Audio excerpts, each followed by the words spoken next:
Nasaan siya si Bebang? Sana wala siya para mapindot ko tong doorbell nila. Kung sino man yung pipindot sa doorbell namin, babasahin ko ng water blaster. Iyari na kayo, nakatago ako dito sa taas ng bahay namin. Walang tao, pwede na akong magpindot sa doorbell nila. Si Princess na naman, bumalik siya. Ayun, walang nakakita sa akin, walang sumasaway, pwede ako mapindot ng maraming beses. Oh no! Princess, tigilan mo yung doorbell namin, huwag kang pindot na pindot, babasahin kita. Yahoo! Hoy, Bebang, huwag mo akong basahin. Umalis ka kasi dyan, huwag mong paglaruan yung doorbell namin para hindi kita basahin. Ang damot mo naman, Bebang! Ayaw mo magpapindot sa doorbell nyo! Bakit? Kapag nasira ba yan, papalitan mo? Hindi! Bakit ko naman babayaran? Ayun pala kaya wag kang pindot ang pindot dyan, Princess! Isang pindot na lang!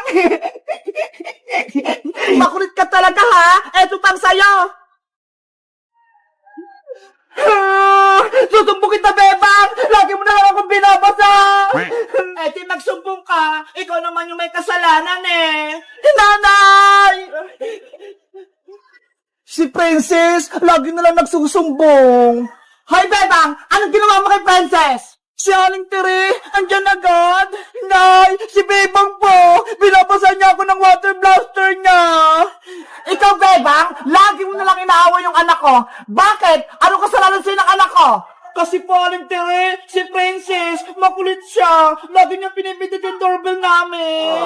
Dahil lang sa doorbell? Binasa mo siya? Paulit-ulit po kasing pumipindot si Princess, Aling Tere. Hindi po siya masaway. Nung nakarang araw din po, Nay, binasa ako ni Bebang ng tubig.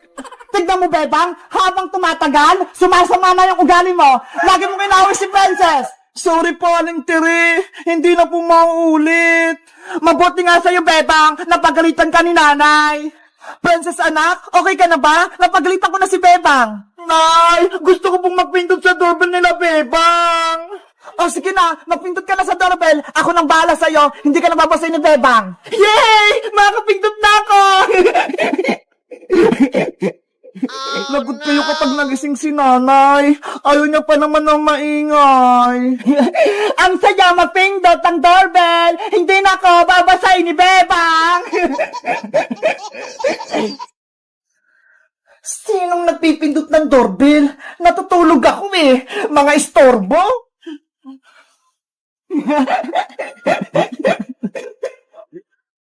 Hoy! Tigilan niyo yan! Yari kayo sa akin! Ako din! Subukan ko magpindot! Kayo pala yung pumipindot sa doorbell namin? Ang ingay-ingay nyo? Pindot kayo ng pindot? Natutulog ako! Etong sa inyo!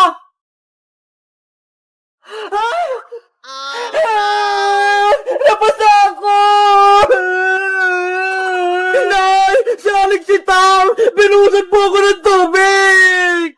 Maring Princess, umalas kayo dito! Kung hindi, paliliguan ko kayo! Princess anak, takbo na! Galit na si Maring Sitang! Nanay! Antay! Sabi ko sa inyo, huwag kayong maingay Nagalit tuloy si Nanay!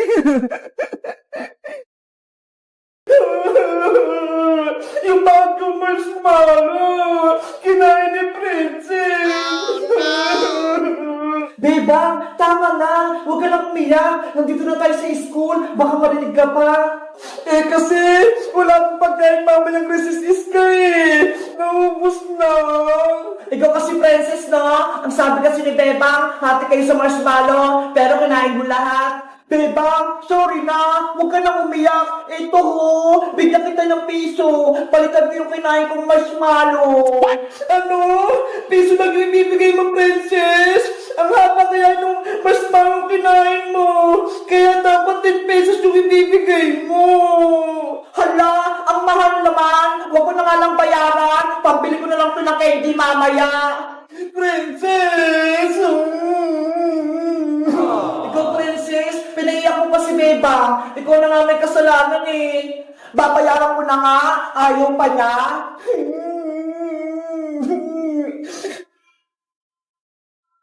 Beba, huwag ka nang umiyak. Andiyan yung bago nating teacher.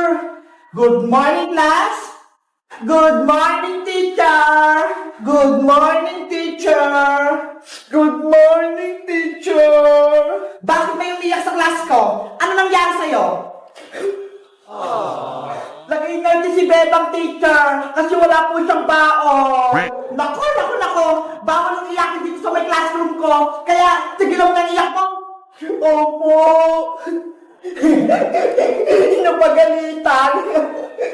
Ikaw talaga, princess. Tinawagan mo po si Bebang. Class, kilala niyo ba ako? Hindi po, teacher. Okay, magpapakilala ko. Ako si Teacher Maribel Santos, ang class advisor nyo. Kaya dapat, mabait kayo, huwag pasaway, at huwag iyakin sa klase ko. Naiintindihan nyo ba? Opo, Teacher Santos. Ngayon, kayo naman yung magpakilala sa akin. Mauna ka lang din na buhok. Ang pangalan ko po, teacher, ako po si Iska. Ako naman po si Bebang. At ako naman po si Princess, ang pinakamaganda sa lahat. Parang kulang kayo. Sino yung absent?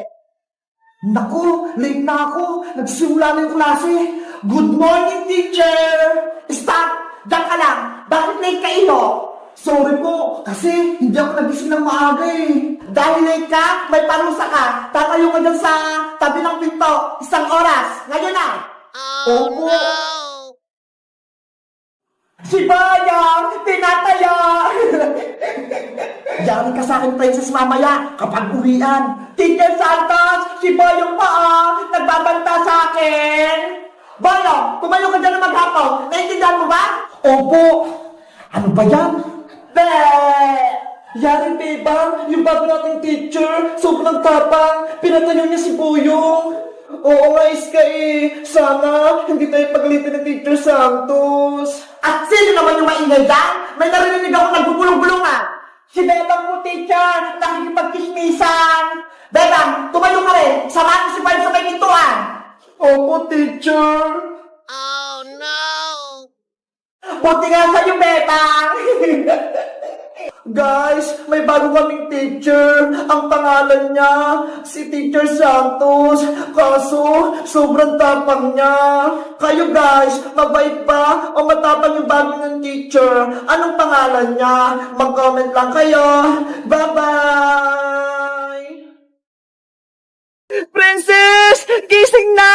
Hapon na! Sino kaya yung maingay? Natutulog ako eh. Oh no! Frances! Bumangon ka na dyan! Ano ba yan? May nanggugulo sa baybayan ko. Makalabas na nga. Bella, tignan mo yung baybayan natin, oh. Ginawa ko yung kaganinang umaga. Diba? Ang ganda. Mamaya, maglalaro tayo dito nila, Bebang, patinis ka. Magbabaybayan tayo. Halika, punta tayo sa loob.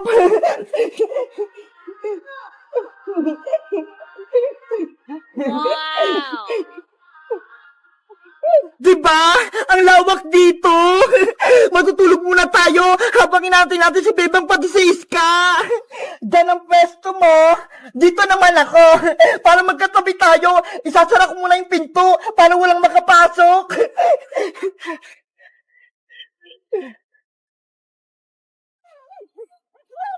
Ayan! Matulog na tayo!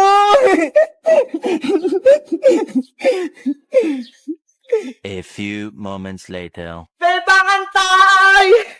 Iska, ilan yung score mo kanina sa exam ni Teacher Magda? Nakakuha ko ng 18/20, Bebang. 2 lang yung mali ko. Ikaw, ilan yung nakuha mo? 20/20 yung score ko. Wow! Perfect po, Bebang, yung exam. Siyempre, nag-review ako kahapon. Sabi kasi ni nanay, mag-aaral akong mabuti. Si Princess kaya, nasaan? Bakit siya nag-absent ngayon? Nako, tinamad na naman yun pumasok. Hindi tuloy siya nakapag-exam. Lagutan siya kay Teacher Magda. Mababa na yung grades niya. Bebang, tignan mo yan oh. May tin sa kalsada. Ang ganda. Ayaw nga no. Kanino kaya yun? Tara, tignan natin. Antayin mo ko, Iska. Ang ganda nito, Iska. Parang baybayan. Kaya nga ang ganda maglaro nito panigurado. Sino kayang nasa loob nito? Silipin natin, buksan natin yung pintuan. Sige, ako na magbubukas. Kaya kasi sigaw ako na eh. Hala, si Princess yung nasa loob, natutulog. Kaya pala siya nag-absent para maglaro ng baybayan. Pasaway talaga si Princess, no? Bebang, may naisip ako. Ano yun, Iska? I-prank natin si Princess, buhatin natin tong tent niya. Ilipat natin habang siya'y natutulog. Baka naman magalit siya. Hindi yan! Akong bahala sa'yo! Sige na nga! Isasara ko muna to!